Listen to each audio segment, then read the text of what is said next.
السلام علیکم ورحمۃ اللہ وبرکاتہ۔ تختی نمبر 8، تنوین و نون ساکن۔ تنوین پیچھے پڑا، دو زبر دو زیر دو پیش کو کہتے ہیں، تو نون ساکن اس نون کو کہتے ہیں جس پر جزم ہو۔ تو ان دونوں کو ایک ساتھ یہاں پہ کیوں لکھا؟ کیونکہ ان کی آواز یکساں ہوتی ہے، ایک جیسی ہوتی ہے۔ جیسے شروع کرتے ہیں، اعوذ باللہ من الشیطان الرجیم، بسم اللہ الرحمن الرحیم۔ تن تن آواز ایک جیسی ہوئی، دو زبر اور نون ساکن، تا دو زبر تن۔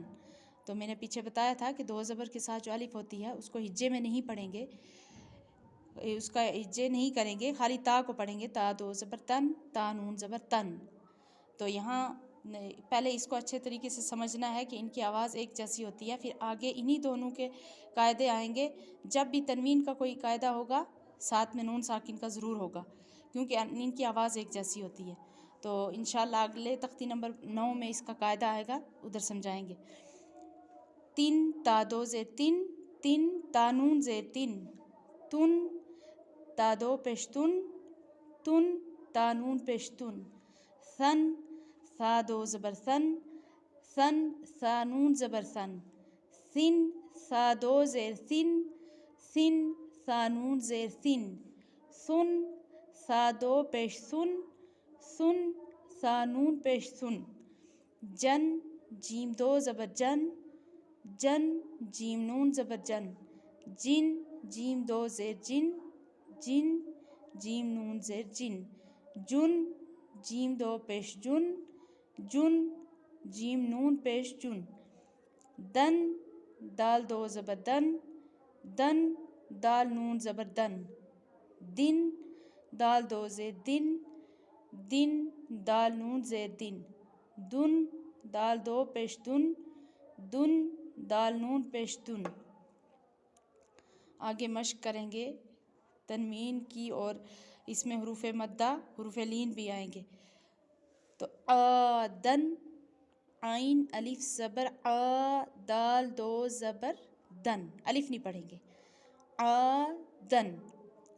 یہاں جو الف ہے الف مدہ ہوگا، الف سے پہلے زبر ہو تو الف مدہ ہوگا۔ اجرا اس کا اسی طریقے سے ہے جو پہلے بھی بتایا تھا، اجرا ہم پہلے بتا چکے ہیں تختی نمبر 3 اور 4 میں، تو اسی طریقے سے یہاں بھی اجرا کریں گے۔ تو الف کا اجرا یہ ہوگا، الف ہمیشہ خالی ہوتا ہے، جو الف خالی نہ ہو وہ حمزہ کہلاتا ہے۔ جس الف سے پہلے زبر ہو وہ الف مدہ ہوگا، اور مد کو تھوڑا کھینچ کے پڑھیں گے، یہ اس کا اجرا ہے۔ تو دال کا اجرا کیا ہے؟ اب دال کے اوپر دو زبر ہیں، اس لیے اس کا اجرا کرنا یہاں ضروری ہے کہ دو زبر کا اجرا کیسے کریں گے۔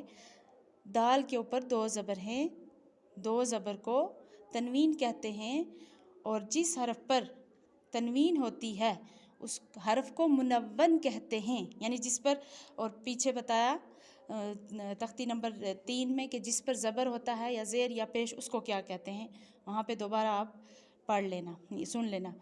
تو دو زبر جس حرف پر ہوتا ہے اس کو کیا کہتے ہیں؟ منون۔ تو دو زبر کی آواز نون کی طرح ہوتی ہے، اس طریقے سے اس کا اجرا کرنا ہے۔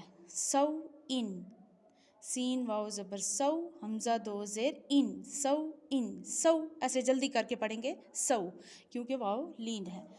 قریبن، قاف زبر قا، را یا زیر ری، قری، با دو پیش بن، قریبن، یہاں پہ یا مدہ ہے، اس کو کھینچ کے پڑھیں گے۔ فمن، فا زبر فا، میم نون زبر من، فمن۔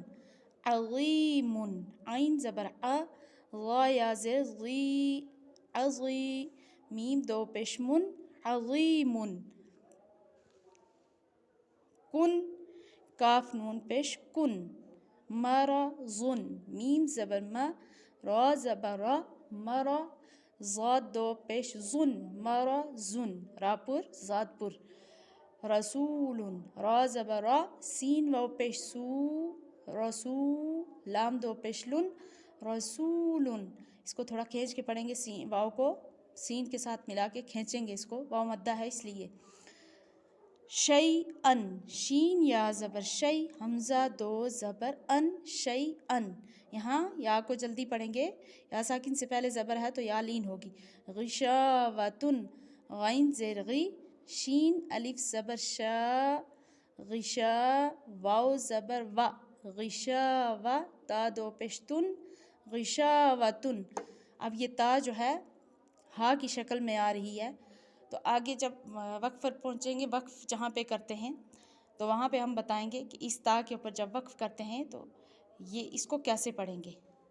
غاسقن، غین الف زبر غا، سین زیر سی، غاسی، قاف دو زیر قن، غاسقن.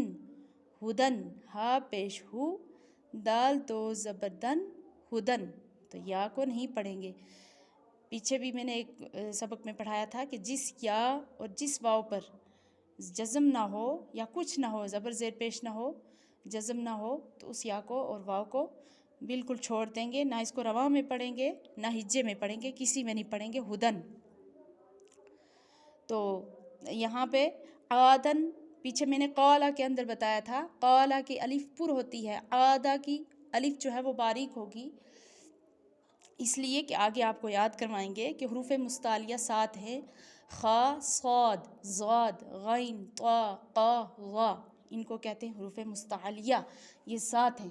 اور یہ یاد آپ کو کس طریقے سے رہیں گے، ان کا مجموعہ یاد رکھنا ہے. مجموعہ کیا ہے ان کا؟